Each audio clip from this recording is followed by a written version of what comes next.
My name is Lorelei Shaw, and if you've heard of me, it's probably because someone whispered my name across a glossy charity dinner table and wondered how a girl like me ended up funding the kind of galas people wear their best smiles for. I didn't grow up with money. I didn't grow up with anything close to it. That's what makes my sister's lie sting more than I'll ever admit. She told them I was poor. She didn't say it out of pity or worry. She said it like a joke, a poisoned quip tossed into the air for her friends to laugh about, while they drank wine I'd probably paid for without them knowing. But I'm getting ahead of myself. You should know who I am before you understand why that lie felt like it cracked open a wound I'd spent a lifetime stitching shut. I was raised in Manchester, in a terraced house that leaked when it rained too hard. Our dad worked double shifts at the steel plant until his back gave out. Our mom worked days in a shop and nights cleaning offices. I used to think if I just stayed quiet enough, maybe no one would notice how much we didn't have. My sister, Clarissa, was older by 4 years, but she made it feel like decades. She was the pretty one, the clever one, the one who never wore scuffed shoes or clothes that didn't fit. When people complimented her, she'd tilt her head toward me and say, "That's Lorelei, my little shadow." And I was. For years. When I turned 15, I got a Saturday job at a bakery. The smell of fresh bread felt like hope to me, like I could earn my way out of hand-me-down jumpers and thin walls. I remember giving Mum my first wages, her eyes wet when she pressed the note back into my hand. "Keep it, love," she said. "Spend it on something just for you." I didn't. I bought Clarissa a new scarf she'd wanted instead. Because that's what shadows do. They wrap themselves around the people who shine. Years went by and I got out. A scholarship. A grim student flat that smelled of mildew. Nights working at a hotel front desk while I studied business and finance. I scraped every bit of myself together until the pieces stuck. When I landed my first job at a city investment firm, I bought myself a coat that actually kept me warm. I sat in meetings with men who thought they could talk circles around me. They learned quickly that quiet didn't mean weak. Money started to come. Slowly, then all at once when the world tipped toward tech, and I was there with my sleeves rolled up. I built my consultancy one contract at a time. My father didn't live to see it. Mum did, though. She'd call me her little Lorelei, but her eyes would shine like she was finally seeing me as something more. But Clarissa? She never asked. She never visited my flat when it still smelled of damp or my office when it was nothing more than a co-working desk and a second-hand laptop. She stayed in the city, married well, spent her days planning luncheons for people who smiled with all their teeth but none of their heart. "Nothing about this is easy," I said, "but I'm here." Her eyes filled with something I couldn't read. Guilt, maybe, or hope, or the realization that sometimes the people you call mistakes are the only ones who'd bleed for you. The tests were a blur of antiseptic corridors and blood draws. Nurses who tried to make small talk while they labeled vials with my name. I didn't tell my parents I'd done it. I just waited. It was Dad who found me pacing the garden, his shadow falling across the roses Eloise had planted when she was 12. He cleared his throat, a sound that always made my stomach tighten. "You're a match," he said. No smile, no thank you. Just the fact of it, dropped like a stone into the space between us. "Of course I am," I said. "What now?" He looked at me then, really looked at me, and for a moment I thought I saw something crack behind his eyes. Regret, maybe. Or the faintest spark of gratitude. But then it was gone, shuttered behind that familiar wall. "You'll do this for your sister," he said. "You'll save her." Not a question. Not a plea. A command. Because that's what I was. The mistake who'd become the savior. The spare part they'd kept in the attic just in case perfection needed patching up. That night I lay awake in my old bed, staring at the ceiling I used to paint with glow-in-the-dark stars. The house was so quiet I could hear my heart beating, every pulse a reminder of what I was about to give up. What if something went wrong? What if I couldn't go back to my life in London, my tiny rented flat, my half-finished dream of being more than they'd ever let me be? But every time doubt crept in, I saw Eloise's face. The sister who'd never fought for me, never stood up for me, never once said stay. And I knew I'd do it anyway. Because sometimes you don't do it for the people who call you a mistake. You do it for the part of you that refuses to be one. I closed my eyes and made myself a promise. If I walked out of that operating room alive, I'd never be their mistake again. I'd be my own salvation. Before we jump back in, tell us where you're from. If this story moves you, please subscribe. Tomorrow I have a special story for you. I didn't sleep the night before the surgery. The house was too still, too heavy with the weight of a family trying to pretend it wasn't breaking. I lay on my childhood bed, staring at the glow-in-the-dark stars I'd stuck to the ceiling as a kid, remembering how I'd wish on them to take me far away. Now here I was, back in the place I'd spent years trying to escape, about to give away a piece of myself for a sister who'd been the sun to my shadow. I padded down the hallway, every floorboard groaning like it remembered every argument, every slammed door. I stopped outside Eloise's room. The door was cracked open, the soft hum of the medical machines weaving through the silence. She was awake, staring at the ceiling, her hair fanned out on the pillow like a halo that had lost its shine. She turned her head when she heard me. "May? Can't sleep?" I whispered. She laughed, a sound so fragile it felt like glass. "What's your excuse?" I shrugged and walked in, sitting on the chair by her bed. "Figured I'd keep you company." She reached for my hand, her fingers cold and trembling. "Do you hate me?" I wanted to lie, to tell her I didn't. But the truth pressed against my ribs. "Some days," I said softly. "Some days I do. But not enough to walk away." A tear slid down her cheek. "You were always stronger than me." "No," I said, brushing the tear away with my thumb. "I just learned to survive you all." We sat there in silence, our hands knotted together, the machines beeping their lullaby. I wondered if she felt the same fear I did, the fear that this wouldn't fix anything, that our family would go back to pretending once they got what they needed. Maybe that was what hurt the most, knowing I'd never be more than a bandage on their perfect picture. When dawn crept in, pale and hesitant, Mum appeared in the doorway. She looked smaller than I remembered, her eyes sunken from sleepless nights. For a second, I saw a glimpse of the mother I used to imagine, the one who would pull me close and tell me I wasn't a mistake. But she didn't. She just cleared her throat and said, "The car's ready." The hospital smelled like bleach and worry.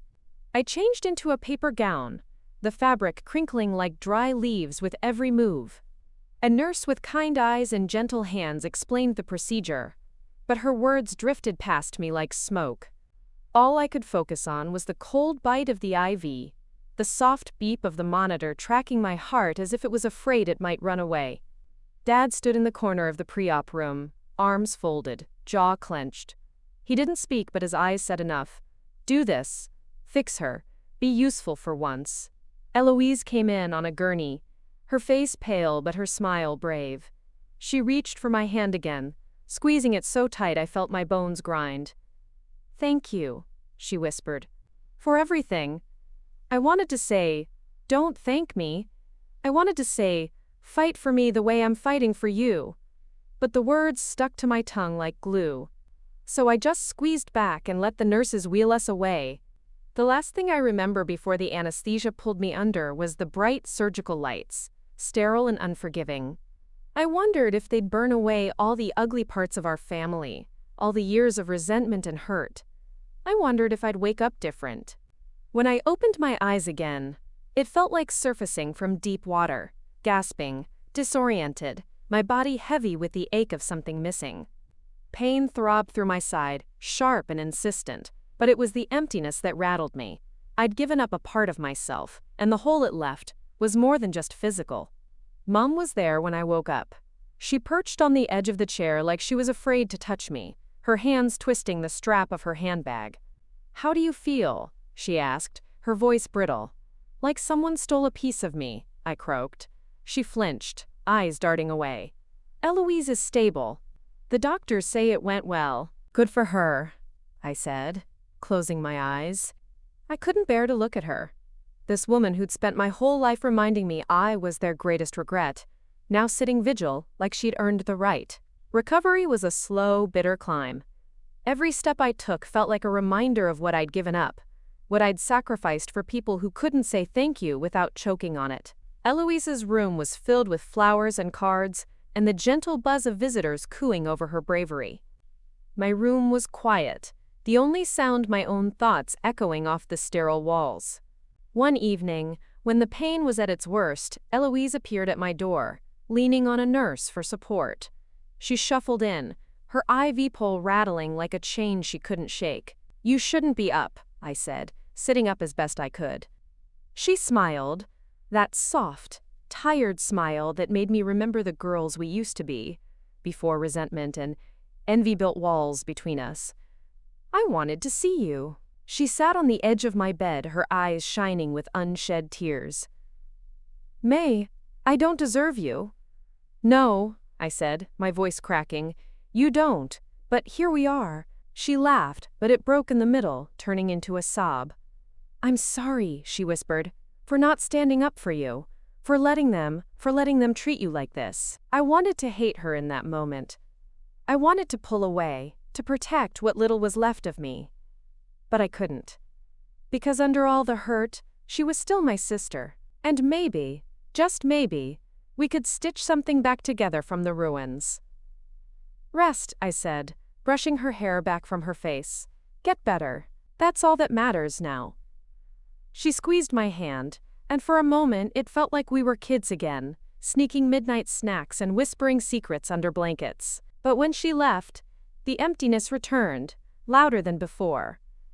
Mom and Dad didn't visit much after that. Once Eloise was on the mend, their attention shifted back to the life they'd curated, the spotless image they'd always protected. I was an afterthought again. The mistake they'd needed for a moment, now conveniently tucked away. When the hospital finally released me, I packed my bag slowly, every folded shirt a reminder that I was heading back to a life I'd never fully escaped. Eloise hugged me at the door, her arms gentle around my still healing side. "I'll call," she promised. "I'll visit. I'll make this right." "Don't promise things you can't keep," I said softly. But I let her hold me anyway. Mom and Dad drove me to the station in stiff silence. The car smelled like the lavender sachets Mom kept in every crevice of the house, a scent that always made me feel trapped. At the platform, Mom kissed my cheek like a stranger, her lips barely brushing my skin. Dad offered a nod, the closest thing to gratitude I'd ever get. As the train pulled away, I watched their figures blur into the countryside. I pressed my forehead to the window and felt the weight of my own heartbeat, strong and steady despite everything they'd taken. Back in London, my flat felt like freedom and loneliness, all tangled up in one. The pain faded, but the scar remained. A reminder that even when you give everything, some people will never see you as enough. But I wasn't doing this for them anymore. I'd given Eloise a second chance, and maybe, just maybe, I'd given myself one too. I looked in the mirror that night, tracing the thin line that curved along my side. "You're not their mistake," I whispered to my reflection. "You're your own miracle." And for the first time in my life, I almost believed it. When the train rattled into London that night, the city lights blinking like winks from a world that hadn't judged me yet, I felt as hollow as the tunnels we passed through. My side ached with every step, the painkiller prescription in my bag crumpled next to my train ticket. I told myself I'd never use it, that I'd face this hurt, raw and honest, the way I'd faced every cold truth my parents had thrown at me. My flat was exactly as I'd left it. The peeling paint on the windowsill, the crooked bookshelf that threatened to collapse every time I walked too close, the kettle that whined louder than a train horn when it boiled. I dropped my bag by the door and leaned against the wall, letting the musty scent of old books and my own solitude fill my lungs. That night, I lay awake tracing the scar under my shirt. It wasn't just a mark of what I'd given Eloise, it was a line dividing who I'd been from who I might become. I thought about my sister lying in that hospital bed, her new kidney humming away, a piece of me working to keep her alive. I wondered if she'd keep her promise to call, to visit, to fix what our parents had broken between us. Weeks slipped by like damp pages in the rain. I went back to the bookshop, stocking shelves for customers who barely noticed me. My manager, Liz, was the only one who looked twice. "You all right, May? You look pale," she'd say.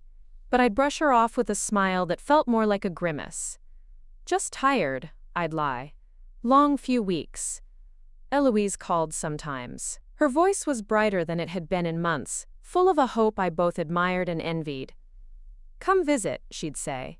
"Mom and Dad have been asking about you." I'd laugh into the receiver. "Have they now?" It always came out sharper than I intended. She'd pause, the silence carrying more than either of us knew how to say. One Saturday, a letter arrived in handwriting I'd recognize anywhere. Mom's neat, tight loops, each word pressed into the paper like she was trying to keep it from escaping. It was short. "We hope you're well. Eloise is doing better every day. Perhaps you can visit for her birthday. It would mean a lot to her. No, thank you. No, we miss you." Just a request, wrapped in the same cold civility they'd always shown me. I crumpled it into a ball and tossed it at the bin, missing by a mile. The letter sat there on my floor like a ghost, reminding me I was never more than what they needed me to be. A week later, Eloise showed up at my door. She looked tired, but healthier. Her skin had a flush I hadn't seen in months.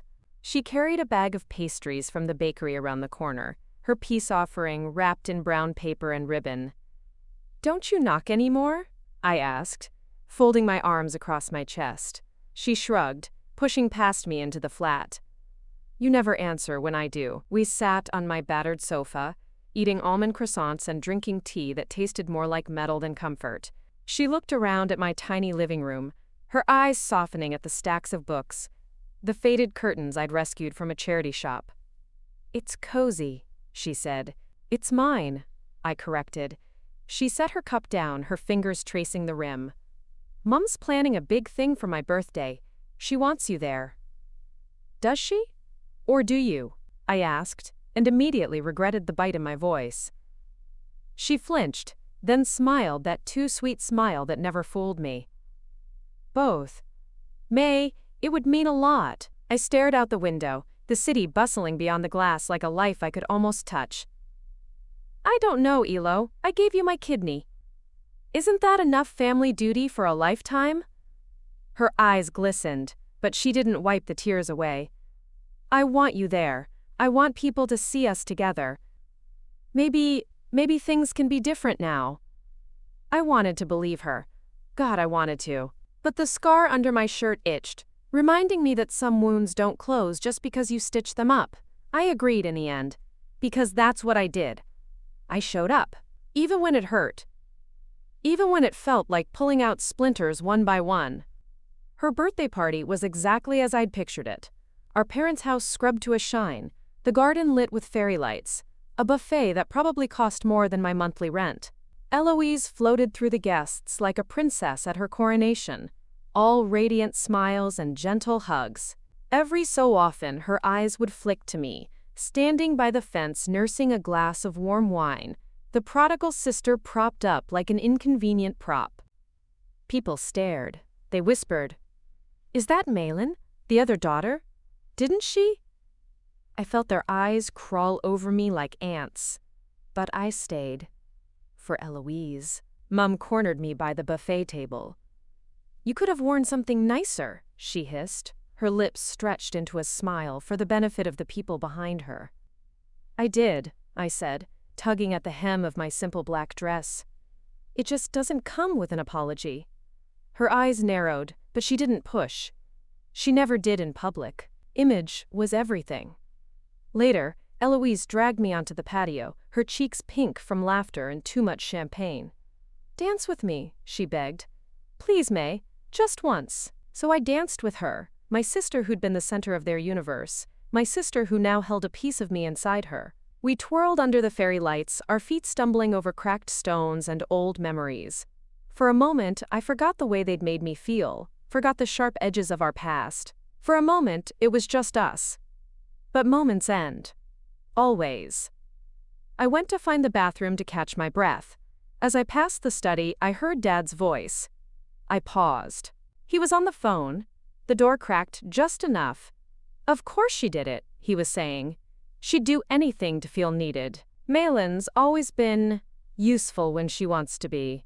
I pressed my palm to my chest, the scar under my dress burning like a brand. Useful. That was all I'd ever been.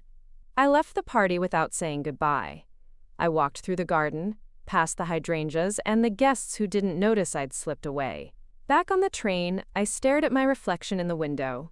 A girl who'd given up pieces of herself like spare change, hoping someone would tell her she was worth keeping. When I got home, there was a message from Eloise waiting on my phone. "Where did you go? I looked everywhere, please come back." But I didn't answer. I curled up on my bed, the city's hum in my ears, and I promised myself I'd stop giving away pieces I couldn't get back. Days turned to weeks again. Eloise called, left voicemails. Mom sent another letter, stiff and formal, asking me to, quote, "consider family unity." I didn't respond. I went to work, stocked shelves, counted out my hours like coins I couldn't afford to spend. Then, one night, there was a knock at my door. Not Eloise, not Mum. It was Dad. He stood there in his tailored coat, his eyes dark and sunken. "What do you want?" I asked, my voice flat. He looked past me into the flat, as if searching for something he could understand. "Your sister needs you," he said. "Again?" I laughed, bitter as bile. "What now?" His shoulders sagged, the weight of our history pressing him down. "She's sick again. There are complications. The doctors, they need you to come." I felt the walls I'd built quake under the force of those words. "And if I say no?" He looked at me then, really looked, like he hadn't since I was a child desperate for his praise. "Please, Malin," he whispered. "Please." I stood there, the air between us thick, with years of silence and shame. I felt the scar under my shirt pulse, like a second heartbeat, and I realized in that moment that sometimes the hardest thing in the world isn't giving yourself away. It's deciding when to stop. And I hadn't decided yet. Dad's eyes followed me as I stepped back into the living room, his silhouette framed by the weak light spilling through the window. He didn't move. He didn't speak. Maybe he thought his silence was still power. A reminder that I'd always come when they called. But the old echoes didn't hold the same sway they used to. I wrapped my arms around myself, pressing my palms flat against the scar beneath my ribs as if I could hold my boundaries in place. "What's wrong with her?" I asked, my voice calm but hollow. Dad cleared his throat. "There's been rejection. The doctors say her body isn't adjusting to the new medication. They're doing everything they can, but..." He didn't finish. He didn't have to. I knew enough about kidneys now, more than I'd ever wanted to know, to read between the lines. My mind replayed the months I'd spent healing, the ache of each step, the nights I'd lain awake feeling the phantom tug of something I'd given away. And now they wanted more. More of me. More of what I'd never get back. "And you think I can fix this?" I asked. Dad flinched, but he didn't look away. "You could be there for her. Help her through this. Maybe they'll need more tests, more samples. The doctors aren't sure yet." I almost laughed. More tests. More blood. More of me until there was nothing left to scrape from the bottom of my bones. I turned away from him, pacing the worn carpet, the fibers catching on the hem of my sock. "Why do you always come to me when you've run out of options?" I whispered. "Why is it my job to patch up every crack in this family?" Dad shifted his weight, his hands clenching and unclenching at his sides. "You're her sister, Malin. Your family." Family. I spat the word like it was poison. Where was that family when you told me I was your biggest mistake? When you let Mom turn me into the scapegoat for every disappointment you ever had? Where was that family when I needed someone to fight for me? He looked at the floor, the shadows deepening the lines on his face. "You're not a mistake," he murmured, but the words sounded brittle, half-swallowed. We didn't know how to..." "How to what?" I snapped. "How to love me. How to make room for more than one daughter who mattered." Silence pressed between us, thick and suffocating. I felt tears prick my eyes, but I refused to let them fall. Not for him, not for this. Dad took a step forward, then stopped, his shoulders slumping. Please, she needs you. I thought about Eloise, my sister who'd been the sun, while I spun lonely orbits in her shadow. My sister who had my kidney humming under her ribs like a reminder of everything I'd given up. She'd said she'd fix things. She'd promised she'd make it right. But people don't change because they promise you they will. They change when they realize they can't keep taking without giving something back. I'll think about it, I said finally. But don't come here again like this. If she wants me, she can ask. Not you. Not Mum. Her. Dad's lips pressed into a thin line, but he didn't argue. He nodded once, stiff, formal, and walked to the door. Before he left, he paused, his hand hovering over the knob. "You're not a mistake, Malin," he said, so soft I almost didn't hear it. Then he was gone. I stood in the silence he left behind, the air in my flat thick with unspoken truths. I pressed my forehead to the window, the city beyond a blur of streetlights and neon signs. Somewhere out there, people were building lives that didn't hinge on scars and sacrifice. I wondered what that felt like. The next morning, Eloise called. Her voice cracked around the edges, raw and exhausted. "May, I'm sorry. I didn't want Dad to come. He's desperate." "You should have called me yourself," I said. "Isn't that what you promised?" A pause, then a broken laugh. "I know, I'm trying. It's all happening so fast." "What do you need?" I asked, though the question tasted like iron on my tongue. She hesitated. "Just you. I need you here. I don't know how to do this alone." A part of me wanted to tell her I'd already done my part, that I'd already given her more than anyone had ever given me. But another part, the part that still remembered blanket forts and shared secrets, couldn't turn her away. "I'll come," I said. "But on one condition. No more pretending. No more using me when it's convenient. If I'm going to do this, we do it together, honestly." "Okay," she breathed. "Together." When I stepped off the train back in Yorkshire, the air tasted like old ghosts and lavender. The hydrangeas were wilted, petals browning around the edges, like they'd finally given up, pretending to bloom for a family that didn't deserve them. Mum met me at the door, her eyes wide with a gratitude she didn't know how to speak. "She's upstairs," she said, stepping aside. No hug, no warmth. Just the same cold courtesy that had stitched our lives together for so long. Eloise was propped up in bed, her face pale and pinched. She looked smaller than ever, her hands trembling against the sheets. But when she saw me, her eyes lit up like they used to when we were little girls sneaking extra biscuits from the tin. "May," she whispered. "You came." I sat beside her, careful not to jostle the tubes snaking out of her arm. Of course I did. We talked for hours, our voices low and tangled with memories. She told me about the nights she'd lie awake listening for my footsteps in the hallway, about the guilt that bloomed every time she watched Mum and Dad turn their backs on me.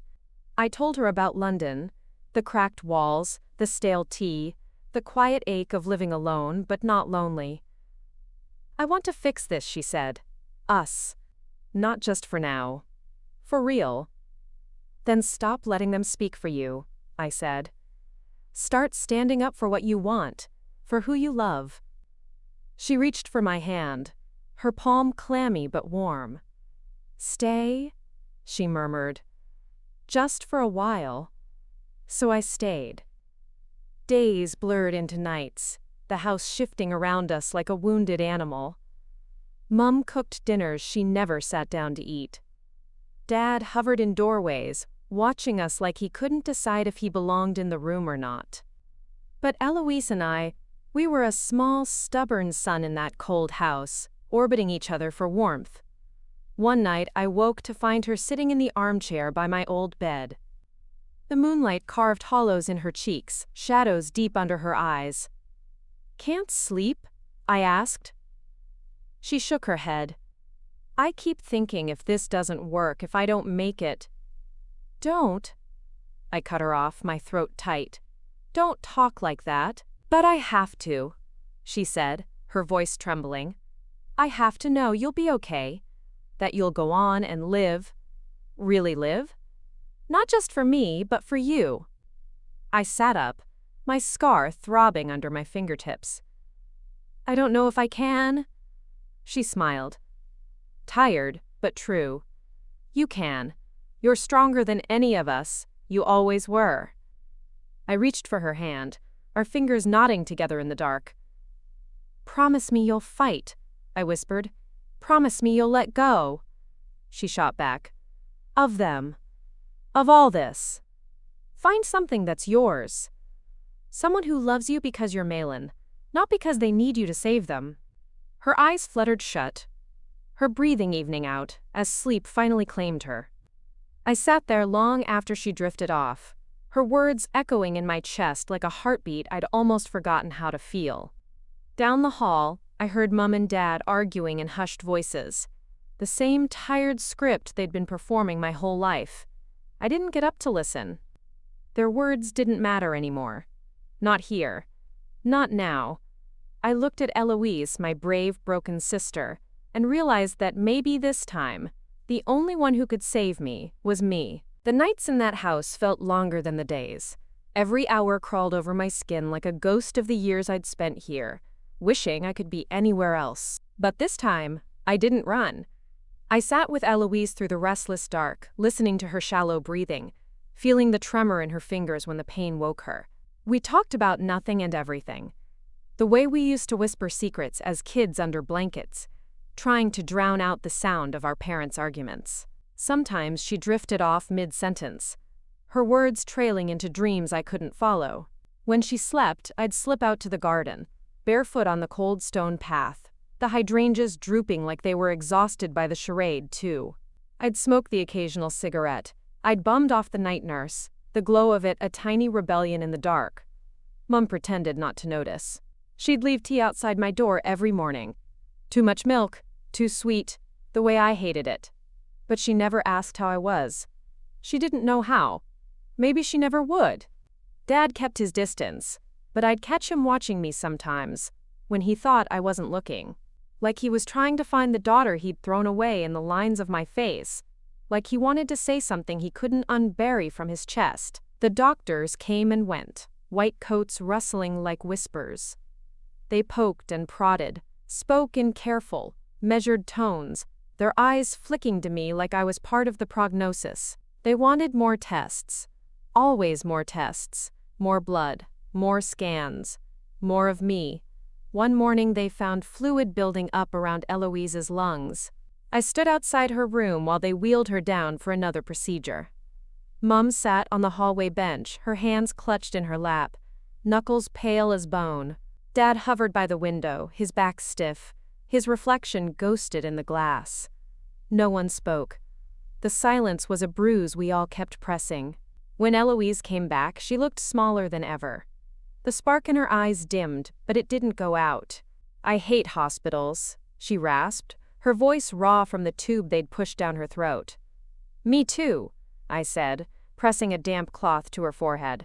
Next time, let's just not. She laughed, a wheezy, broken sound that still somehow made me smile.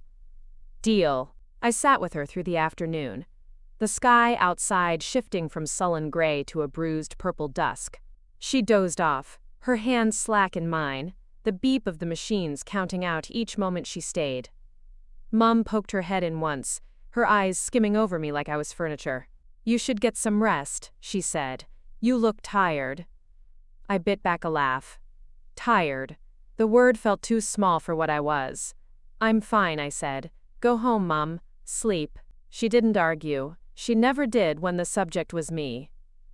Late that night, after the nurses did their rounds and the corridors fell quiet, Eloise stirred.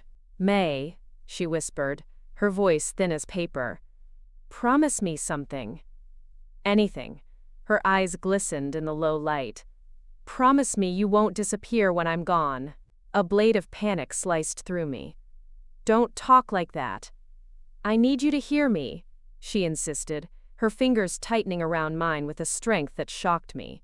"You gave me your kidney, your love, your time. But don't give me your life. When I'm gone, and May, if that happens, promise me you'll live. Really live. Find a home that feels like home. Love someone who loves you because you're you, not because they need saving." My throat closed up. I wanted to tell her she'd make it, that the doctors would find a way, that we'd beat this, but lies tasted worse than truth. "I promise," I whispered. "But you have to promise me you'll keep fighting." She smiled, small and tired. "Deal." She drifted off again, her breathing shallow but steady. I sat there, tracing circles on her palm with my thumb, willing my promise into her bones. In the days that followed, the house turned into a station. Relatives and neighbors stopping by to hover in doorways, their condolences half-formed, their eyes flitting from Eloise to me like they couldn't figure out how I fit into this tragedy. The perfect daughter and the spare part, the biggest mistake turned last hope. One afternoon, Mum found me in the kitchen, hunched over a mug of cold tea. She stood there for a long time, like she was waiting for permission to speak. "Why are you really here, Malin?" she asked finally. I looked up, the bitterness rising in my throat like bile. "Because your perfect daughter needs me. Isn't that always the reason?" Her face twisted, but she didn't deny it. "You could have said no." "Could I?" I snapped. "You'd have watched me walk away and blamed me for her dying. You'd have folded that into your story about how I ruined everything." Mum flinched, but the mask slipped back into place so fast I wondered if I'd imagined it. "You don't have to stay." "But I do," I said, "because I promised her. Not you, not Dad, her." Mum's eyes flicked to the floor. For a heartbeat, I saw the woman she might have been. The one who held me when I was 5 and had nightmares. The one who brushed my hair and kissed my scraped knees. Then the door slammed shut behind her eyes again, and she left without another word. One night, Eloise and I lay side by side in her bed, like when we were little. The machines hummed around us, but for once they felt more like background noise than a sentence. "Do you remember that summer?" she murmured, her eyes half closed. "When we made that fort under the old oak tree?" I laughed softly. "You made me swear not to tell Mom you stole her sheets." She grinned, a ghost of the girl she'd been. "You kept that secret." "I kept a lot of secrets," I said. Her smile faded. "I know. I wish I'd kept more for you." We fell asleep like that, the past curling around us like a blanket that didn't quite fit anymore. Morning came, pale and uncertain. The doctors spoke in low voices outside her room. Dad stood with his head in his hands, shoulders hunched like he'd finally realized he couldn't control this narrative. When Eloise woke, her eyes were clear. "Go home for a bit," she told me. "Rest, shower, eat something that doesn't taste like hospital." I wanted to argue, but the look she gave me told me she needed this. So I kissed her forehead, smoothed her hair back, and slipped out. At my flat, the quiet was suffocating. I showered, scrubbing the hospital smell from my skin until it turned pink. I lay on the couch, the ceiling a blank page I couldn't fill. My phone buzzed, Eloise's name lighting up the screen. A single message. "I love you. Always." I called her back, but she didn't pick up. Panic dug into my chest. I threw on the first clothes I could find and ran for the train, the world outside the window a smear of green and gray. When I arrived, the house was too quiet. Mum was in the hallway, her face pale, her eyes dry like the well had run out. "Where is she?" I asked, my voice breaking. Mum didn't answer. She didn't have to. I pushed past her, up the stairs 2 at a time. Eloise lay there, still and small, her chest rising and falling so slowly I thought I'd imagined it. I fell to my knees by her bed, grabbing her hand. "I'm here," I whispered. "I'm here, Elo." Her eyes fluttered open, a weak smile playing at her lips. "I knew you'd come back." I pressed my forehead to her hand, our skin warm with shared heat. "Don't go," I begged. "Please." She didn't answer. She didn't have to. The machines beeped in that terrible steady way that told me time was slipping, no matter how tight I held on. I stayed there through the night, humming old songs we'd made up as children, songs about forts under oak trees and secrets no one could take away. And when the dawn crept in, I felt her slip, like a breath, like a promise kept and broken all at once. When Mum came in, she found me curled around what was left of my sister, our hands still knotted together. This story took us a long time. If you like it, subscribe. Now, back to the story. After they took her body away, the house felt emptier than it ever had. It was like the walls themselves knew they'd lost the only thing that had ever made them warm. Mum drifted from room to room, straightening already straight cushions, wiping down spotless counters. She didn't speak to me, didn't look at me. It was as if I'd become the ghost, haunting the corners of her perfect, crumbling world. Dad buried himself in paperwork, death certificates, funeral arrangements, bank statements he shuffled like cards he couldn't read. He sat at the dining room table for hours, eyes flicking to me every now and then like he was trying to say something. But he never did, and I never asked. I stayed in Eloise's room, curled up on the edge of her bed, the sheets still smelling like lavender and antiseptic. I half expected her to come back, to shake me awake and laugh that we dreamed the whole thing.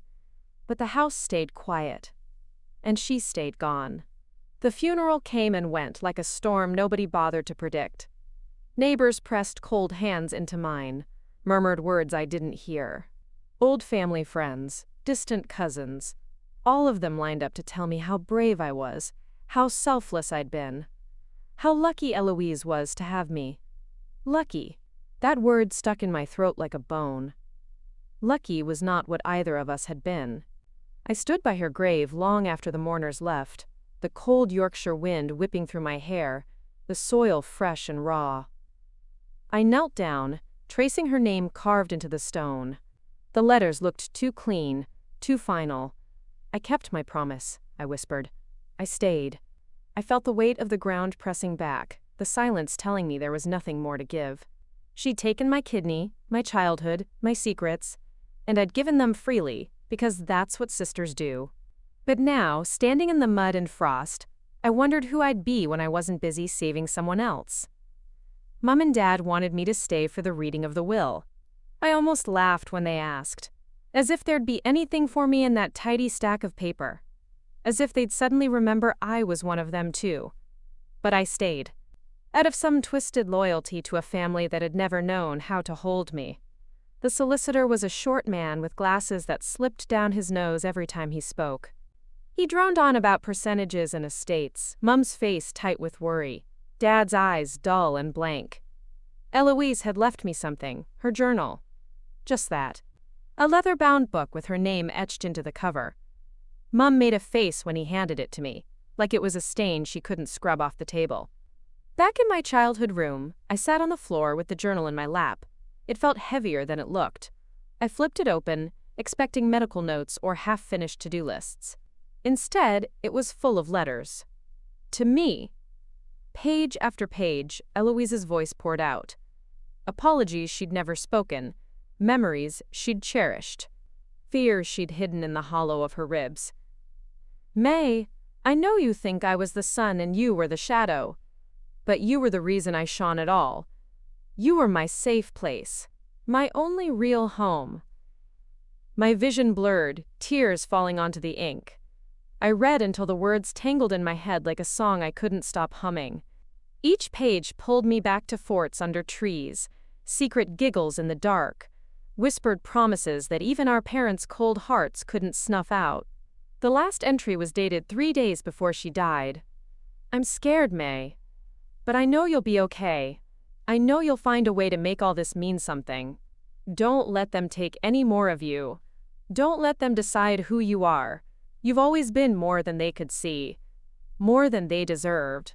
I closed the journal, hugging it to my chest. It was like holding a piece of her that death couldn't steal. The weeks after the funeral drifted past like smoke. London felt colder somehow. The wind cutting through my coat as if it knew I was carrying a hollow where my sister used to be. But I clung to her journal like it was an anchor, flipping through its pages on the nights when sleep refused to come. At the bookshop, Liz watched me with worried eyes, but didn't push. She gave me the easy tasks, the quiet corners, the dusty shelves that hadn't been touched in years. I spent hours there, my fingers trailing over the spines of books, the smell of old pages and ink wrapping around me like a blanket I hadn't realized I needed. One evening, as I was restocking a shelf in the back, I found an envelope wedged between two books. My name was written on the front in Eloise's looping script. My heart stuttered, the edges of the paper soft and worn from being handled too many times. I opened it with trembling fingers. May, if you find this, it means you're looking for something. Maybe hope, maybe forgiveness, maybe just a reason to stay. I don't know what happens after I'm gone. I don't know if you'll hate me for leaving, for needing so much of you. But I hope you remember that you were never a mistake. You were my miracle. Love always, Elo. I sat on the floor of the bookshop, the letter pressed to my chest, tears slipping down my cheeks. For a moment, the weight of the world lifted. For a moment, I felt her beside me, telling me it was okay to breathe. That night, I dreamed of her. We were children again, sitting under the old oak tree, our knees scraped, and our hands sticky with stolen sweets. She leaned her head on my shoulder, her hair smelling of sunshine and grass. "You're gonna be okay, May," she whispered. "You always were." I woke up with my pillow damp, the ghost of her voice still tangled in my hair. I started taking long walks after that, miles and miles through the city, past old pubs with fogged-up windows, past street musicians whose songs bled into the winter air. Sometimes I ended up at the river, watching the lights ripple across the dark water, like promises I hadn't learned how to make yet. One Sunday, I found myself at a tiny cafe tucked down an alley I'd never noticed before. It was warm inside, the windows steamed over, the smell of cinnamon and fresh bread wrapping around me like a memory of home I'd never really had. I ordered tea and a pastry, sinking into a corner seat with Eloise's journal in my lap. That's where I met Jamie. He was a stranger at first. Just another tired soul hunched over a laptop, his glasses slipping down his nose as he scribbled notes on paper napkins. But he noticed the journal. Or maybe he noticed the way I clutched it like it was the only thing keeping me together. "Good book?" he asked, his voice gentle but curious. I looked up, startled. It's not really a book." He smiled, warm and patient.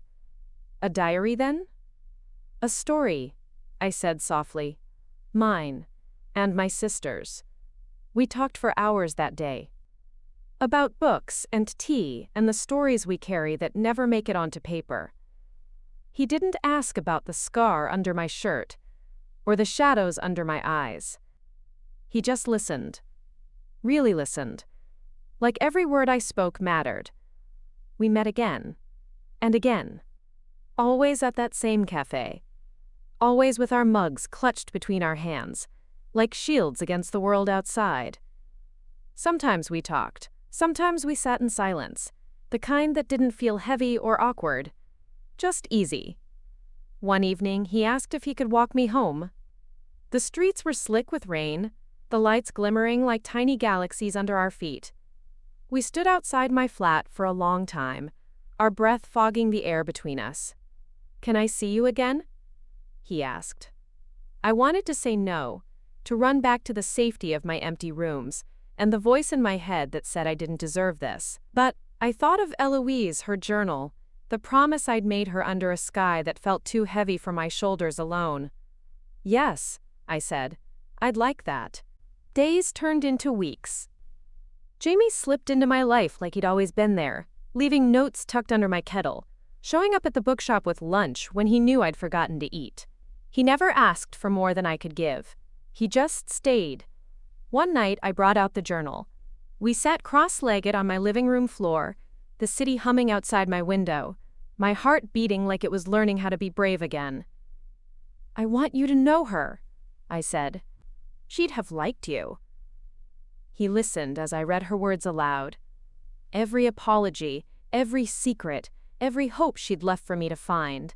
When I finished, he pulled me into his arms, his chin resting on my head. "She sounds like she was incredible," he whispered.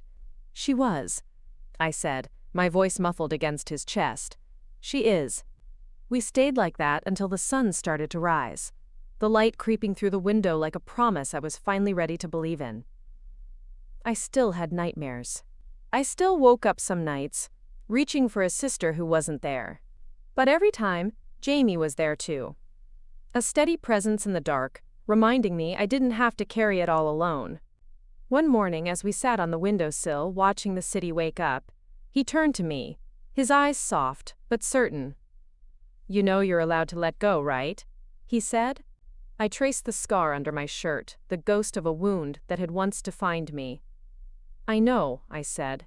"But maybe I don't want to." "Not completely," he smiled. "Then don't. Keep what you need. Let go of the rest. I'm not going anywhere." I believed him. A year later, I stood under the old oak tree back in Yorkshire, the wind tugging at my hair, the journal tucked safely in my bag. Jamie stood beside me, his fingers laced through mine. We scattered wildflower seeds around Eloise's grave, tiny bursts of color she'd have loved. "I brought you someone," I whispered, brushing the moss off her name. "Someone good, someone who sees me." Jamie squeezed my hand. "Someone who loves you." I smiled, the ache in my chest softer now. Not gone, but bearable. I closed my eyes and felt the sun break through the clouds, warm and steady on my face. I was not their biggest mistake. I was my own miracle. And maybe that was enough. When we walked back down the hill, I felt something shift. Like the scar under my ribs wasn't a reminder of what I'd lost, but a map to everything I'd found. This was the beginning. The one Eloise always believed I'd find. The one I was finally ready to write for myself. London felt different with Jamie in it. My tiny flat, once a box of shadows and unsaid words, became a place where laughter clung to the walls like fresh paint. He'd leave his books stacked next to mine, his toothbrush beside my cracked sink. Little things that made the space feel bigger somehow, like it could hold both our stories without splitting at the seams. At night, when the city sighed outside our window, I'd lie awake listening to him breathe, tracing the scar under my shirt, like a tether to the promise I'd made to Eloise. To live. Really live. Some nights, I'd hear her voice, feel her hands slip into mine, whispering that it was okay to be happy, that I didn't owe my sorrow to anyone anymore. Jamie never tried to fix me. He didn't flinch when the bad days crept in like damp under the door. When I'd wake up gasping from dreams where I was back in that house, where Eloise's bed was empty and Mum's voice echoed in my head, biggest mistake, he'd hold me without asking me to explain. He'd press his lips to my temple and stay until the dawn chased the ghosts away. I started writing again. Not just the scraps of thoughts in the margins of Eloise's journal, but pages and pages. Stories about two sisters under an old oak tree, about scars that weren't just wounds but roadmaps to something brighter. I'd leave my scribbles on the kitchen counter. Jamie would find them, read them out loud while I cooked, his voice turning my memories into something softer, less sharp. Liz noticed the change. "You look lighter," she said one afternoon, as I sorted through a shipment of battered hardbacks. "Like you've finally put down a bag you've been carrying for miles." "Maybe," I said, tucking a strand of hair behind my ear. "Or maybe I'm just learning I don't have to carry it alone." One rainy evening, Jamie brought home a stray dog. He'd found her shivering under a bench, her fur matted and eyes wary. "She reminded me of you," he said, grinning as I stared at the trembling bundle of fur in his arms. "Oh, did she?" I teased, arching an eyebrow. "Yeah," he said, setting her down gently. "Scared, tough, and looking for someone to trust. We named her Maple because her fur looked like the leaves that covered Eloise's grave in autumn." Maple curled up on my feet at night, her tiny snores grounding me in the present, reminding me that family wasn't just the people who shared your blood. Sometimes, it was the ones who chose to stay, to love you messy and real. One afternoon, I pulled down the old shoebox I'd kept buried at the back of my closet for years. Inside were the relics of a childhood that had never fit. School report cards with "Must try harder" scrawled in red ink, A faded photo of Eloise and me at the seaside, Mum's arm draped stiffly around our shoulders. The corners of the picture were worn from all the times I'd held it, trying to find some clue that things could have been different. Jamie sat cross-legged on the floor beside me. "You don't have to hold on to all that," he said gently. "I know," I whispered, my thumb brushing over Eloise's smile frozen in sun-bleached paper. "But some things you keep. Some things you let go." I tucked the photo into the journal, pressing it between Eloise's words and mine.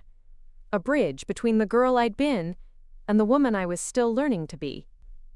When spring came, I found myself at the train station with Jamie and Maple, a ticket back to Yorkshire tucked into my coat pocket.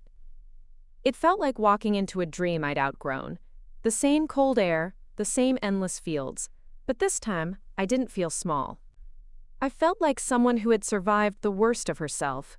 Mum met us at the door, her eyes flicking to Jamie, to the dog, to the suitcase in my hand. She didn't know how to hold all of it, all of me. She never would, but she tried, in her stiff, halting way. "You didn't have to come," she said, her voice catching on the edge of her pride.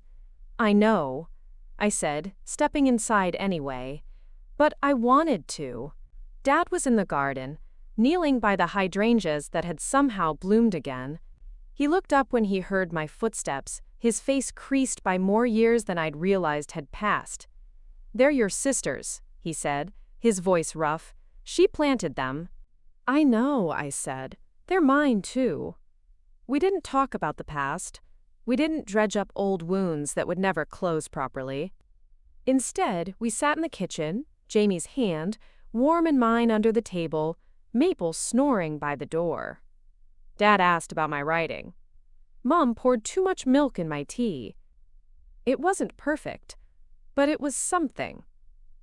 Before we left, I slipped outside to Eloise's grave. The wildflowers we'd planted had spread, bright patches of color stubborn against the Yorkshire chill. I knelt down, brushing my fingers over her name. "Hey, Elo," I murmured. "I brought him. You were right. He's good. He makes the bad days feel smaller." I took the photo from my pocket and tucked it under the edge of the stone, weighed down with a smooth pebble Jamie had found on the walkover. "I'm happy. Or I'm trying to be. Maybe that's enough." When we got back to London, I felt like I'd left something behind that I didn't need to carry anymore. Jamie and I painted the walls of my flat a warm honey color, bright enough to catch the sun even on the gloomiest days. We hung bookshelves on every wall, our stories lined up side by side. One evening, as we lay tangled on the sofa, Maple stretched out between us. Jamie looked at me like he was memorizing the lines of my face. "Do you still feel like a mistake?" he asked softly. I traced the scar under my shirt, the place where I'd given so much of myself to people who didn't know how to hold it. Then I looked at him, at this man who'd taught me that love didn't have to hurt, that I didn't have to bleed to be seen. "No," I said, "not anymore." I pressed my palm to his cheek, feeling the warmth there, the steady heartbeat that told me this was real. "I feel like a beginning." He smiled, his eyes crinkling at the corners the way they did when he was trying not to cry. "Good," he whispered, "because you are." Later that night, I opened Eloise's journal one last time. I flipped to the last page, the place where her words had run out and mine had begun. I took a pen, my hand trembling just a little. "Dear Elo, I kept my promise. I stayed. I let myself love. I built a home that's warm and loud and full of laughter. He loves me like you always said someone would. And I love him back. Not because he needs saving, but because he makes me want to stay alive. I miss you, I always will. But I'm okay now. Love always. May." I closed the journal and set it on the shelf with my books, the spine resting between stories that were still waiting to be written. Then I turned off the light and climbed into bed, curling into the warmth of the life I'd made for myself, the life Eloise had believed I could have, even when I hadn't known how to want it yet. Outside, the city breathed around us, 1,000 lights blinking like tiny promises. I pressed my fingers to the scar under my shirt and felt it hum. Not with loss, but with hope. And for the first time, I let myself believe I deserved it. Summer drifted into London like a soft sigh, warm breezes pushing the city awake in ways I hadn't felt since before Eloise. I'd sit at the window with my tea, Maple's head resting on my knee, watching people bustle by with arms full of fresh flowers and market bags. Life moved on, just like she always said it would, and for the first time, it didn't feel like betrayal to let it. Jamie and I made little rituals out of our days. Saturday mornings spent rummaging through the secondhand bookstalls by the river, Sunday afternoons lying on the grass in the park, his head on my stomach while Maple chased pigeons she'd never catch. It was simple and messy and real. It was ours. One afternoon, I found an old cardboard box tucked high on the bookshop's top shelf while restocking. It was dusty and half collapsed, the tape yellowed with age. Inside were notebooks, dozens of them, abandoned drafts from the shop's old creative writing club. I flipped through pages of crossed-out sentences and half-finished poems. I wondered who they'd belonged to, who had scribbled all these pieces of themselves and then left them behind. That night, curled up on our couch with the box open on my lap, I told Jamie, "What if we start our own group?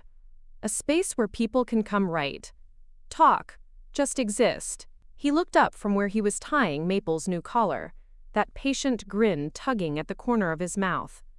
"You'd be brilliant at that, May." "Would I?" I asked, doubt curling under my ribs. He leaned forward, brushing a kiss over my knuckles.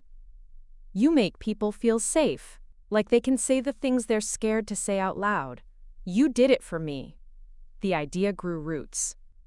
By autumn, we were hosting weekly gatherings in the little cafe where Jamie and I had first met. I called it the Story Tree, a nod to that old oak Eloise and I had claimed as our fortress. People showed up. Students, retired teachers, artists, bus drivers. They brought their scraps of poems and messy short stories, their confessions scribbled on napkins and backs of receipts. I never told them every piece they shared felt like another brick being pulled from the walls I'd spent my whole life building.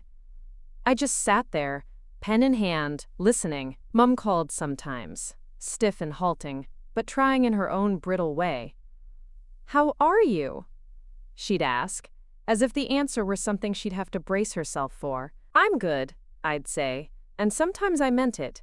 She sent clippings from the Yorkshire paper, photos of the garden blooming wildly now, half wildflowers and half hydrangeas. "Your father won't let anyone trim them," she wrote once. "He says they're yours and Eloise's." That was the closest thing to an apology I'd ever get, and maybe the only one I needed. Sometimes Jamie would catch me staring out the window, journal open in my lap, but pen unmoving. "Where are you?" he'd ask, brushing his thumb across my cheek. "Still learning to stay," I'd say, pressing my palm over the scar under my shirt. He never pushed for more. One day, Liz came to the cafe. She sat in the back, a little out of place in her bookshop apron, but she clapped the loudest when a shy teenager read her first poem. Later, she slipped me a folded piece of paper. "Your shift schedule," she said with a wink, "whenever you want to come back. But something tells me you've found your real work now." I still worked a few days at the shop, but the Story Tree became my heartbeat. Some nights, when the cafe's lights glowed soft against the winter dark, I'd imagine Eloise sitting in the corner, scribbling her letters to me, her ghost so vivid I'd almost reach for her hand. "You'd love it here," I'd whisper. "You'd be the loudest voice in the room." Jamie would slide into the seat next to me, his arm draped over my shoulders. "Talking to your sister again?" "Always," I'd say. On our second anniversary, Jamie took me back to the oak tree in Yorkshire. The wildflowers we'd planted bloomed like tiny suns, stubborn against the chill that still clung to the hills. He knelt beside Eloise's grave, brushing stray petals from the carved letters, and then turned to me with a box in his hand. "May," he said, his voice steady even as his fingers trembled, "you've spent your whole life giving pieces of yourself away to people who didn't know how to keep them safe. Let me be the one who does." The ring was simple, a thin band of gold, a tiny sapphire tucked in the center. Nothing flashy, nothing heavy, just enough. I laughed through my tears, pressing my palm to his cheek. Yes, I whispered. God, yes. We sat under that tree for hours, our hands tangled. Maple curled at our feet. I told him every secret I'd buried there. The nights I'd slept outside just to feel free, the fights I'd overheard, the dreams Eloise and I had spun under those branches. He listened to every word like it was a promise. Our wedding was small. A handful of friends from the cafe, Liz from the bookshop, a scattering of neighbors who'd watched our story unfold in tiny, ordinary moments. We didn't do it in a church or a hall. We did it under the oak tree, wildflowers brushing our ankles, Eloise's grave just out of sight, but never out of mind. Mom and Dad came. They stood at the back, hands clasped, eyes wide with something that might have been pride or regret. Maybe both. They didn't speak during the vows. They didn't need to. This was mine, not theirs. Afterwards, Mom hugged me for the first time in years. Her arms were stiff, her breath shaky against my ear. "You look happy," she said. It wasn't an apology, but it was enough. Back in London, we built our life one slow morning at a time. Maple grew old at our feet. The story tree blossomed into something bigger than I'd ever dared dream. A community, a family stitched together by words and broken hearts, learning how to mend. One evening, Jamie found me curled up by the window, Eloise's journal open on my lap. "What are you writing?" he asked. I tapped the page with my pen. A new story. One where the girl doesn't have to bleed to be loved. One where she learns that the scars she carries aren't her fault. He kissed the top of my head. "I think she already knows." Sometimes, when the wind rattles the windows just right, I swear I hear Eloise laughing in the garden, her voice chasing the ghosts out of corners I thought would never feel warm again. I am not a mistake. I am my sister's miracle, my own miracle, and I am finally home. When the leaves turned gold that year, I stood at the window of our tiny flat, watching the wind sweep them across the street, like scraps of paper caught between worlds. Jamie was in the kitchen, humming off-key as he poured tea into the mismatched mugs we'd collected from charity shops and car boot sales. Maple, older now, lay curled by my feet, her tail thumping softly every time I shifted. Sometimes, it amazed me how ordinary life could feel, how extraordinary that ordinariness was after everything we'd survived. I'd spent so many years waiting for the other shoe to drop, for the next cut, the next wound, the next demand to carve another piece from my ribs. But now, the biggest surprises were the quiet ones. The way Jamie would leave the porch light on if I was out late at the story tree. The warmth of his hand slipping into mine while we brushed our teeth side by side. Eloise would have teased me about it. She'd have told me that this was what I'd always deserved. Soft mornings, safe nights. A life that didn't ask for my blood just to let me breathe. The story tree had grown beyond the cafe. One night, I counted more than 30 people packed into that tiny back room. Notebooks spread out, scraps of poems passed from hand to hand, laughter spilling out into the dark street like we were daring the world to tell us to hush. We were a mess, all of us. A glorious, imperfect mess. Jamie called it my little army of misfits. I called it family. One night, I stayed late to lock up. The last writer, a teenager named Riley, lingered in the doorway. They'd started coming a few months back. Shy at first, so quiet, I had to lean in to catch their words. Now they read their stories aloud, their voice trembling but proud. "You sure you'll be okay locking up alone?" Riley asked, hugging their tattered backpack to their chest. "I've been locking up places bigger than this since I was younger than you," I teased. Riley smiled, then their eyes dropped to the scar just visible above my collar. "Does it still hurt?" they asked. So gently I felt something loosen in my chest. "Some days," I said honestly, "but not like it used to." They nodded, thoughtful. "I'm glad you stayed." "Me too," I said, and I meant it. When I got home, Jamie was waiting up. He handed me a cup of tea, my favorite blend, the one that always reminded me of Eloise's garden. We sat in bed, knees bumping, Maple wedged between us like a stubborn old pillow.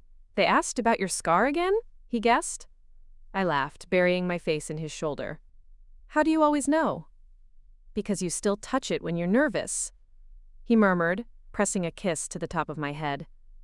It's part of you, May, but it's not all of you. He was right. It wasn't. It was a reminder, not of what I'd lost, but of what I'd chosen to give, and what I'd chosen to keep for myself. A few weeks later, we packed up the flat, our first real home, into cardboard boxes marked in my looping handwriting. Jamie had found a little terrace house just around the corner from the cafe. More space for Maple. A tiny patch of garden where I'd already decided I'd plant hydrangeas, wild and unruly. Mom and Dad offered to help us move. I almost said no. But Jamie squeezed my hand when the words caught in my throat. It's okay, he said. Let them try. They showed up early on a Saturday morning, Dad carrying boxes like they were made of glass, Mom fussing over which shelf should hold the mugs and which should hold my old books. It was awkward at first. Too many years of silence, too many words left unsaid.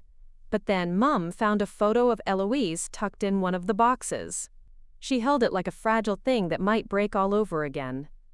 She'd be proud of you, Mom said, her voice barely more than a whisper. I didn't say, I know.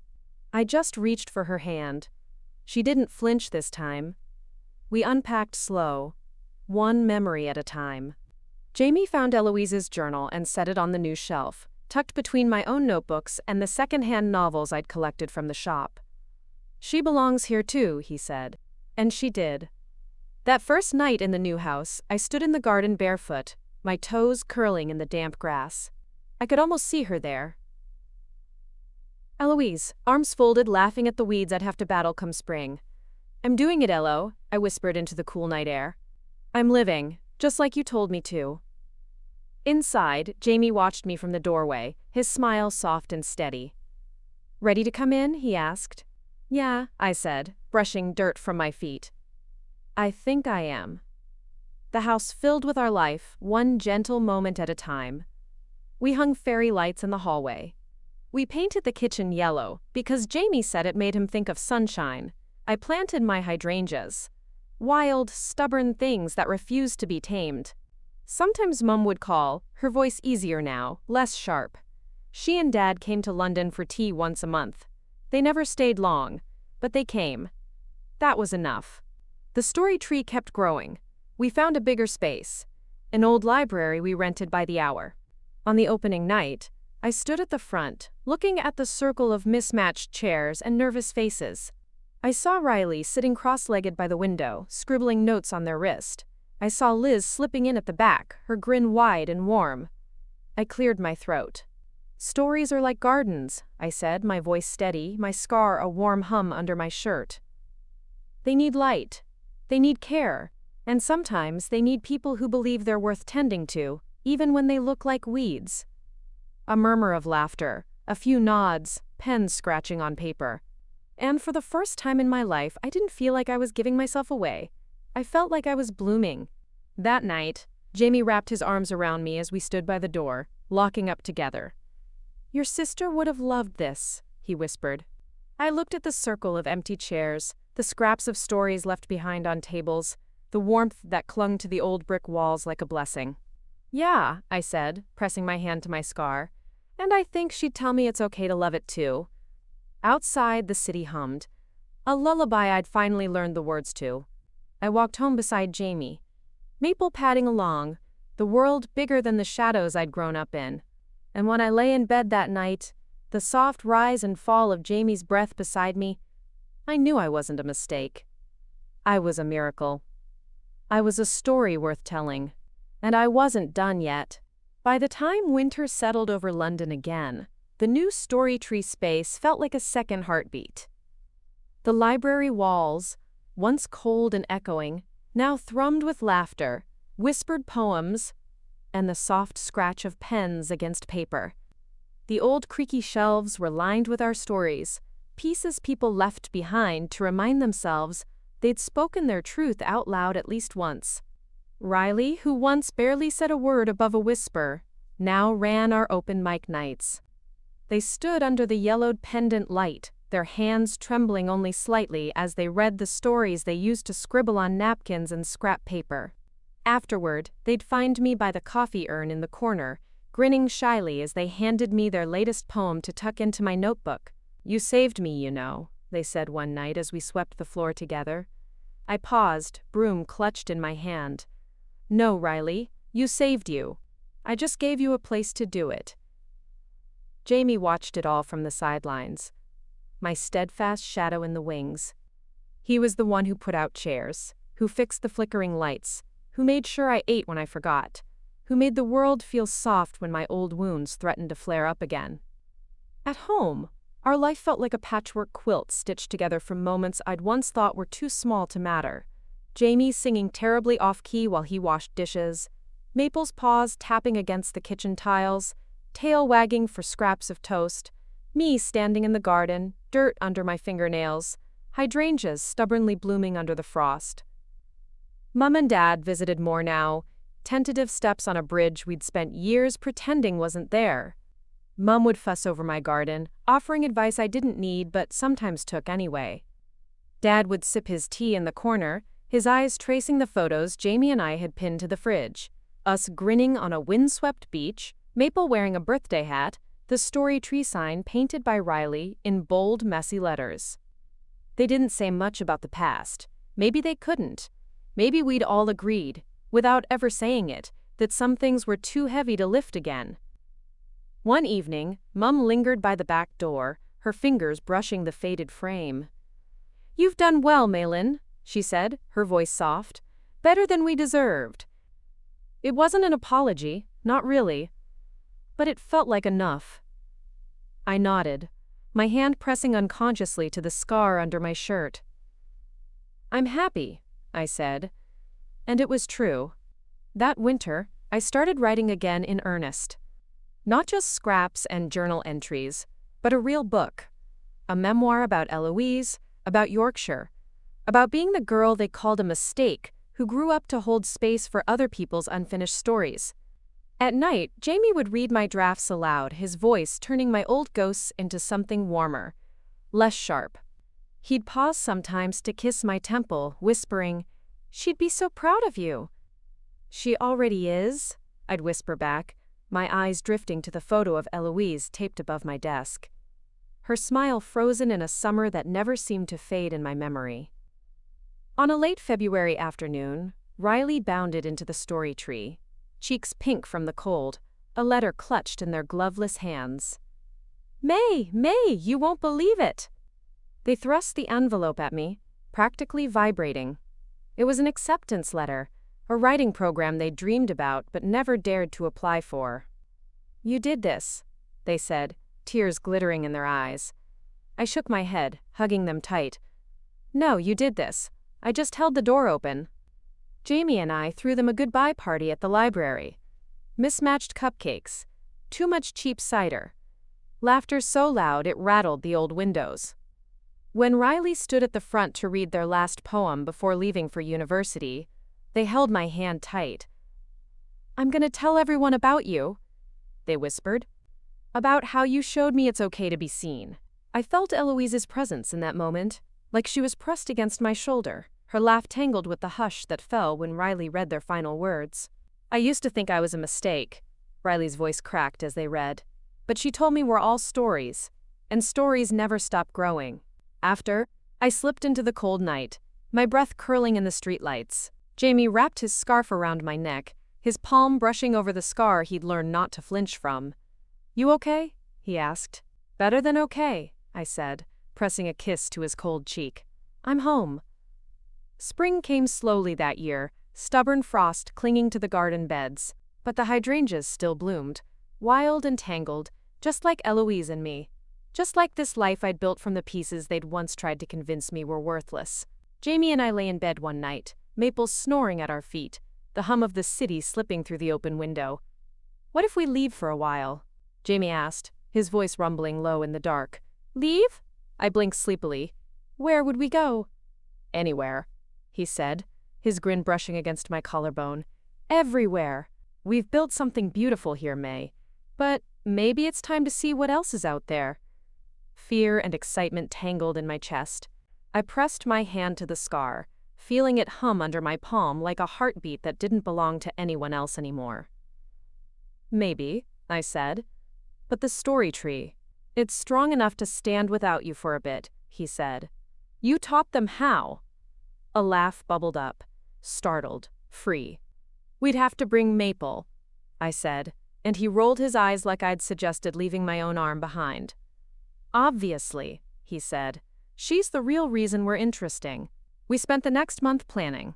We'd travel for a year, Europe first, then maybe somewhere warm and loud, places Eloise used to dream about. I felt her with me every time I tucked another sweater into the battered old suitcase Jamie had found at a car boot sale. The night before we left, I slipped outside to the garden. The hydrangeas brushed against my calves, the wind catching in their blossoms like whispers. I'm not running anymore, Elo, I said, my voice steady. I'm just growing, like you always wanted me to. The next morning, Jamie kissed my scar before we stepped out the door. A ritual he'd started the first time I let him trace the line with his lips. Maple bounded ahead of us, tail wagging, the three of us stepping into a world that no longer felt like it might swallow me whole. On the plane, I pulled out Eloise's journal. The pages were worn, the spine cracked from all the nights I'd clutched it like a lifeline. Jamie squeezed my hand as I flipped to the back, my pen hovering. Dear Elo, we're going. Somewhere new. Somewhere big and wild and soft. I'm still scared, but the good kind now. The kind that means you're moving forward. I'll take you with me, always. But I'm also leaving parts of you behind where they belong. I'm not your mistake. I'm your miracle. And I'm mine too. Love always, May. I closed the book, tucking it back into my bag. Jamie rested his head on my shoulder, Maple snuggled in my lap. Outside, the world stretched wide and waiting. And for the first time, I didn't wonder if I deserved it. I knew I did. The first country we landed in was Portugal, bright, sprawling ocean air that tasted like salt and possibility. Jamie booked us a tiny cottage on a cliffside, a place with creaking shutters and tile floors that stayed cool underfoot, even when the sun blazed high. We spent our mornings wandering the narrow streets of the old town. I filled my notebook with snippets of overheard conversations, smells of fresh bread, the distant hum of fado music drifting through open windows. Maple trotted beside us, tail wagging, her fur dusted with sand every time we detoured to the beach. At night, Jamie and I would lie awake on the rooftop terrace, our shoulders pressed together as we counted stars and tried to name constellations we kept getting wrong. Sometimes we talked about Yorkshire, about Eloise, about hydrangeas stubbornly blooming under frost. I'd feel the scar under my shirt thrum with memory, but it didn't ache like it used to. It felt like a landmark now, not a wound. After Portugal came Greece. Bright white houses stacked on the hills, the sea a deeper blue than I'd ever imagined. Jamie learned how to order coffee in Greek, the words clumsy on his tongue but so earnest I fell a little more in love every time he tried. I wrote pages and pages, stories about sisters planting wildflowers in impossible soil, about women learning to love themselves like they'd been taught not to. One night on a quiet island, I sat alone on a stone wall overlooking the harbor. A soft wind tugged at my hair. I opened Eloise's journal, the pages softer now from years of being carried across cities and countries. I ran my fingers over her last letter, the one where she told me not to disappear when she was gone. I didn't disappear, Elo, I whispered. I'm right here. I'm everywhere. From Greece, we traveled north. Amsterdam. Prague. A tiny village in the Swiss Alps, where the snow piled so high outside our rented cabin that we spent days just curled up by the fire, reading to each other. Maple would snuffle at the door, confused by the drifts taller than her. Jamie would tuck my cold feet under his thighs, his voice low as he read stories I'd written, his fingers tracing the words like they were prayers. When spring came again, we made our way to Paris. We rented an attic flat with a view of the rooftops, the city waking each morning with the chiming of bells. I joined a small writing circle at a cafe on the left bank. They welcomed me like I'd always been there. Another story keeper. Another witness to the truth that people carry in their bones. On our last night in Paris, I stood on the tiny balcony, watching the lights flicker across the river. Jamie slipped behind me, his arms wrapping around my waist. "Do you miss it?" he asked softly. "Home?" I leaned back into him, my fingers pressed to the scar beneath my shirt. "No," I said, "because I carry it with me." When we finally came back to London, the hydrangeas in our little garden had bloomed in our absence, wild, stubborn, and soft around the edges. Mom and Dad came by with a pie Mom had made from scratch. It was too sweet, but I ate every bite anyway. They sat at our kitchen table, looking smaller in the warm light, older in ways that made my chest ache. Dad traced his finger around the rim of his mug, clearing his throat like he had a confession lodged somewhere deep. "We weren't good parents?" he said finally, the words dropping like stones. We thought we were doing what was right. For Eloise, for you." I held his gaze, the old anger flickering before settling into something softer. "You did what you could," I said, "and I did what I needed to survive it." Mom reached for my hand across the table. Her palm was warm, her grip surprisingly steady. "You're not our mistake, Malin," she whispered. "You never were." The words didn't erase the years that came before them. They didn't fix the nights I spent waiting for a love that never arrived, but they settled into me like seeds pressed into good earth. Maybe they'd bloom, maybe they wouldn't, but it was enough that they were planted. After they left, I sat in the garden, fingers brushing over petals damp with London rain. Jamie came out with 2 mugs of tea, Maple at his heels, her muzzle gone gray now. "You okay?" he asked, sitting beside me. "I think so," I said. "They said it. Finally." He didn't ask what it was. He just kissed my temple. The soft press of his lips reminding me that the things I'd always needed could be simple, could be given without conditions. The Story Tree Library had grown in our absence. Riley, now halfway through their degree, had stepped up as the unofficial caretaker. When Jamie and I walked through the doors again, the smell of old books and fresh ink wrapped around me like a promise. They'd kept my chair in the circle. My name was still on the door. That night, I stood at the front, looking at the mismatched group of people who'd built this haven with me, a place where stories that were once called mistakes could bloom instead. "I want to read something," I said, my voice trembling a little but steady where it mattered. I opened Eloise's journal to the last page and slipped my new letter in beside hers. "This," I said, holding up the pages, "is why we tell our stories. Because sometimes they save us. And sometimes they save someone we'll never even meet." They listened, quiet and patient, the way Jamie always had, the way Eloise had, in the only way she knew how. After, Jamie took my hand and squeezed it tight. "You're ready," he whispered. "For what?" I asked. "For whatever comes next." I looked out at the rows of faces, the empty chairs waiting for more stories, more miracles waiting to be named. I felt my scar thrum beneath my shirt. Not a wound, not anymore, but a line that marked the girl I'd been and the woman I'd become. I closed my eyes and saw Eloise, young and laughing under the old oak tree, her hands full of wildflowers we'd planted just to prove we could. I felt her hands slip into mine, felt her whisper, "You did it. You found your way home." And when I opened my eyes again, I didn't feel like their biggest mistake. I felt like exactly what she'd always believed I was. A miracle. 2 more great stories are next. Don't miss them. Subscribe and turn on notifications.